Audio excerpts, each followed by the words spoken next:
What's up YouTube? This is GalacticGod and I'm coming at you today with a video to talk about the morale in Yu-Gi-Oh! And a little more specifically about my morale towards the game as it stands right now.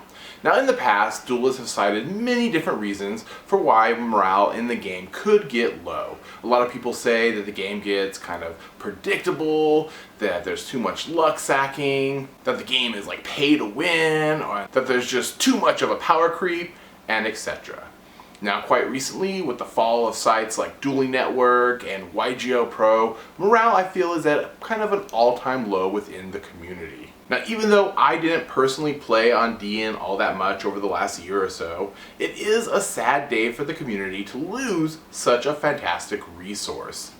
Now I still remember playing the game before sites like Dueling Network were up at our disposal, and if you wanted to actually build a deck and use it and see how it played and see if it was something that was going to fit your playstyle or just try and better understand the deck, you had to go out and buy all the cards. And if you couldn't afford to do that, then basically you had to proxy the deck. You had to use, upside down cards or backward facing cards or slip pieces of paper in there just to get a better understanding of how the deck actually played, how it flowed, how you would perform the combos. Otherwise you had to read about how other people did it.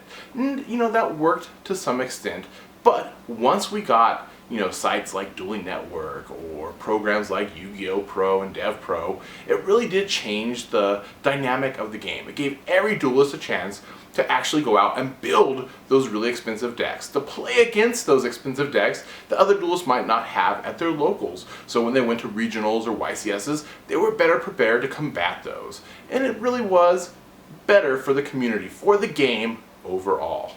And now that we've lost those resources, I feel like it's just a huge detriment to our community. That a lot of people have, just kind of given up on the game. And I myself too have been, really down on the game as of late. Not just because of Dueling Network and Yugioh Pro, but just the fact that a lot of my friends have kind of stopped playing Yu-Gi-Oh! And it makes it really hard for me to get together and play in real life. So what does this mean for the game? Well, number one, hopefully this means that Konami is actually going to be giving us an online resource worthy of using. I mean, they've tried to release other ones in the past and they've all kind of failed. They never were as good as DN or Yugioh Pro, so nobody really ever wanted to use them. Yu-Gi-Oh! is a fast-paced game with a card base that is constantly needed to be updated, and for some reason, Konami has always been lackluster when it comes to actually doing this for the platforms that they create. Hopefully this could change if they actually release something, close to or on the level of Hearthstone or something like that. I mean, I don't understand why it's so hard for Konami to actually give us something that we can use on the computer, on our phones, especially in this day and age when everything is available like that. And finally, I guess I just hope that this doesn't really deter people from leaving the community in the game. I know sometimes it's hard to keep up with Yu-Gi-Oh! I find it, difficult at times as well, as I've got a lot of in real life stuff going on, and sometimes I gotta put Yu-Gi-Oh! On the back burner. Anyhow, those are my thoughts on the morale in Yu-Gi-Oh! As it stands. Remember to let me know what you guys think down in the comment section below. And I guess that's gonna do it for now. This is GalacticGod, out.